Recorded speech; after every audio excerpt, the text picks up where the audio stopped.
Today I'm going to teach you about German verb conjugation in the present tense. Now that's a bit of a mouthful, isn't it? So let's have a look. What is a verb? Okay, a verb is an action word. Some people call it a doing word, and it describes what you do. Okay, so for instance, to think, to feel, yeah. So it's really important to be very aware of what these basic ideas, basic concepts mean, okay, in order to understand the big picture, right? So secondly, what is conjugation? All that means conjugation is that you have to learn the verbs in a very specific order. Now this order is really important because everybody on our planet Earth knows this order, okay? This is why I've put here on number 2, it's a universal agreement, which means that whatever book you pick up, whatever dictionary you pick up, whatever lesson you might go to, you will always learn the verbs in this particular order. It's not important. And thirdly, what is the present tense? Well, the present tense is when the verb describes an action in the now. So can you see already it's fairly important that you know what a verb is in order to understand what the present tense is. Okay, so let's learn this order. Okay, so first of all, it's important to always learn things in your first language, in your main language, which is English. Okay, so once you understand the grammar points in your own language, then you can transfer them to the others. Right, so here we go. First, second, and third person singular. First, second, and third person plural. We have all heard the expression, you know, speak in the first person, speak in the third person, but we don't really know where it comes from. And this is where it comes from how you learn the verb. So the first person singular is I. Second person singular, pointing at you. Okay, you. Third person singular, it's a he, could be a he, a she. If I'm pointing at somebody, it could also be an it, or the third person singular could also be one. Okay, so very quickly, this pronoun, and all these are called pronouns, is the one that you use when you generalize, yeah?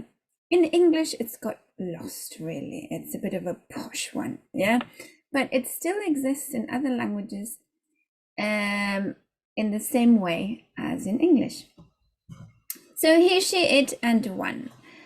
So here we have the first person plural. So what is the plural of I? If there were lots of I's, what would you get? We. Second person plural. So if there were lots of U's, what would you get? Still you, okay? And third person plural. So if I were to point it at a bunch of people over there, it would be they, okay? So as you can see, this first half is exactly as the second half, but one is in the singular and one is in the plural. And this is how you learn it. You point first. So you do the pointing strategy. You go 1, 2, 3 with one finger, because obviously it's a singular.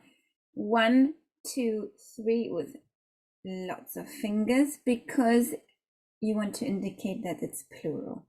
So 1, 2, 3, 1, 2, 3. I talk to you about he.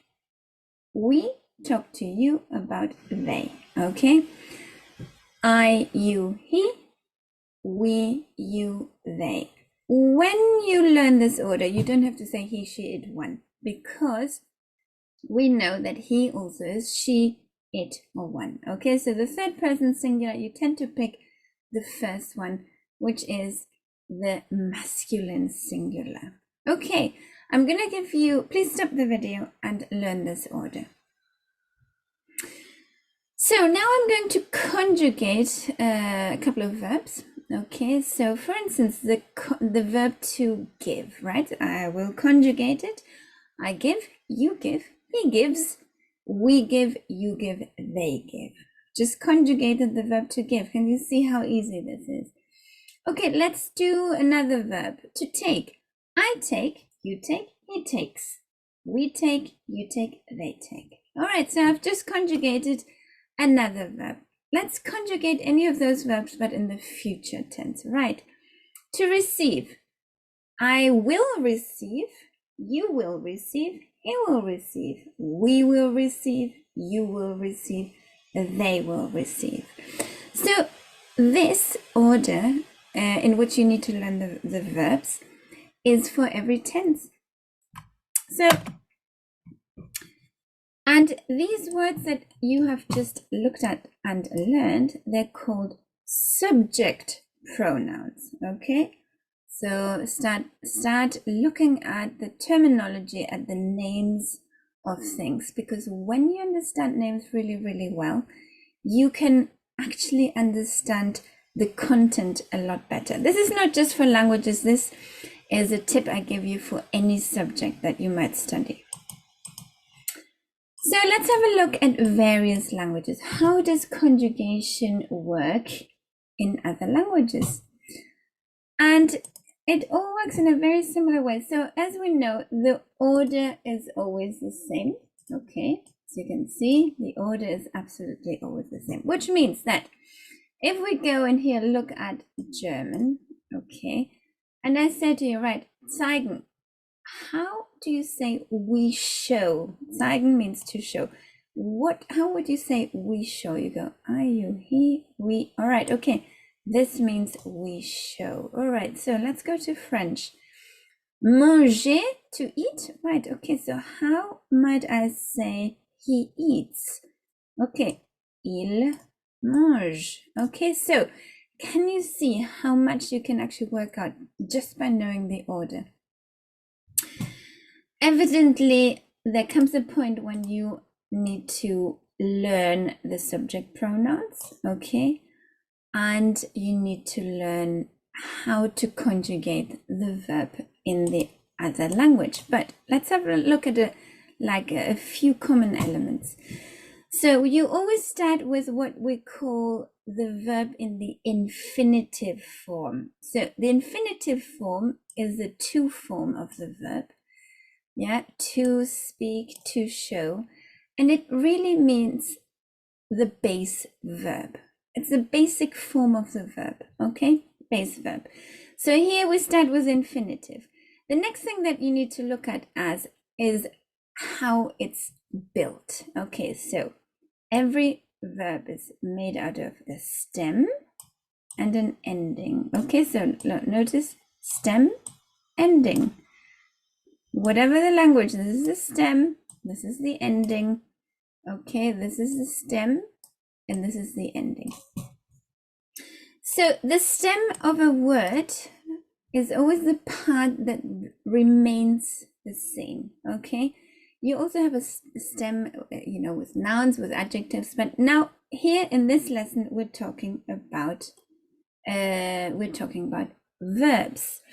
And also, if you have a look at this, it does look like a stem. Okay, so if I draw a stem here, like a tree like that, and then a few branches, you will realize why it's called the stem. Okay, sometimes it's also called the root.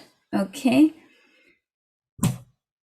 in terms of what it's called, it doesn't really matter as long as you understand how it works. Okay, so how do we establish the stem of a verb? Well, normally you just have to take off the last two letters, okay, like this. In Italian here, it's the last three letters. Okay, so you take off the last two letters. In German, it's always the last two letters.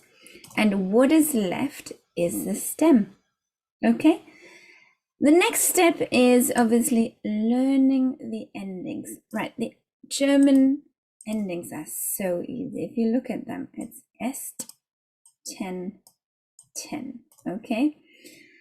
And this is what we're going to be looking at. But the first thing that I really want you to think about is that conjugation applies to many languages, and the principles are the same. This is why the first language that you learn is always the hardest, because after that you realize, hang on, I know that from my other language. So the more languages you learn, the easier it gets. Okay, it's a bit like when you learn an instrument. Okay, the second one is easier, and then the third one even more. It's the same principle. Okay, so we will need to learn the personal subject pronouns in German. Okay, so what is the first person singular in German? It's ich. Second person singular, du. Third person singular, er, which means he, sie, she, es, it, man, and you can guess what that means. That means one. The pronoun you use to make generalizations. So when you want to say something that applies to everybody, one would use Mann in German, yeah? First person plural, wir, and that means we. Second person plural, ihr, okay, it rhymes. And then the third person plural is sie, which is very confusing because this sie means she, this sie means they, depending on what ending the verb has.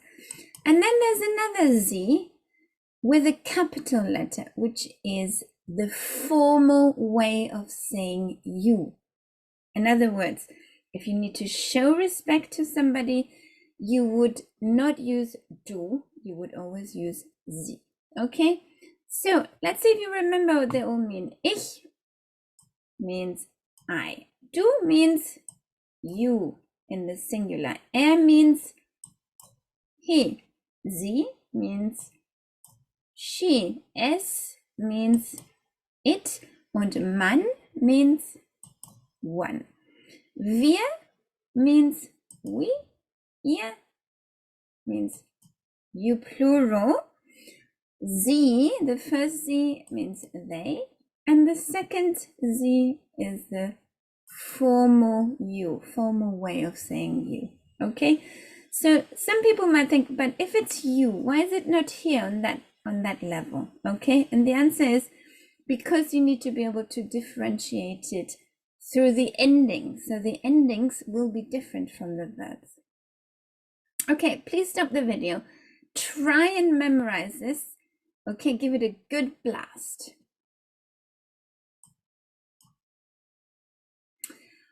Okay, well, now we get down to the nitty-gritty. Okay, so in German, you have two types of verbs. Okay, two types of infinitives. The weak verbs and the strong verbs. What that means is, roughly speaking, so do you really understand this? Weak verbs are regular verbs. So verbs that don't really change, okay?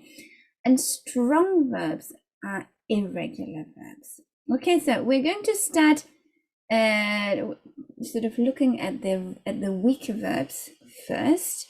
Okay.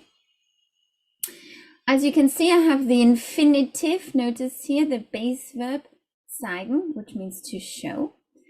Then I have to establish what the stem is. Take the en off, and once I know this, I need to add the right endings. Okay, so we're going to do this with Fragen in a minute and with machen. Okay, so let's do this. Fragen, what does it mean? It means to ask. Okay, what is the stem? The stem is frag. Is it a weak or a strong verb? It's actually a weak one. Okay, in German, weak is schwach. Okay. Now let's conjugate. How do you say I ask? So, okay, so we know that I have to add the e to the stem. Ich frage. Frage. Ich frage means I ask. Okay, so how do you say you ask? Okay, st, du fragst. Yeah, fragst. You ask. He asks, er fragt. Okay, so you just pick the next ending and so on and so forth. So we ask, wir fragen. You plural ask, you, ihr fragt. They ask, sie fragen. Okay? Notice that the endings are fairly easy to memorize. Let's do the next one. Machen means to do or to make. Okay, machen, to make, it looks very similar. What is the stem? It's mach. Okay. Is it a weak or a strong verb? Okay, so it is a weak verb, schwach in German. So you can see I've actually given you the words here, the names in German. Schwach means weak. Stark means strong. These two are strong verbs. Okay, so I make or I do is ich mache. You make, du machst. He makes or he does, macht. We make, wir machen. You plural make, ihr macht.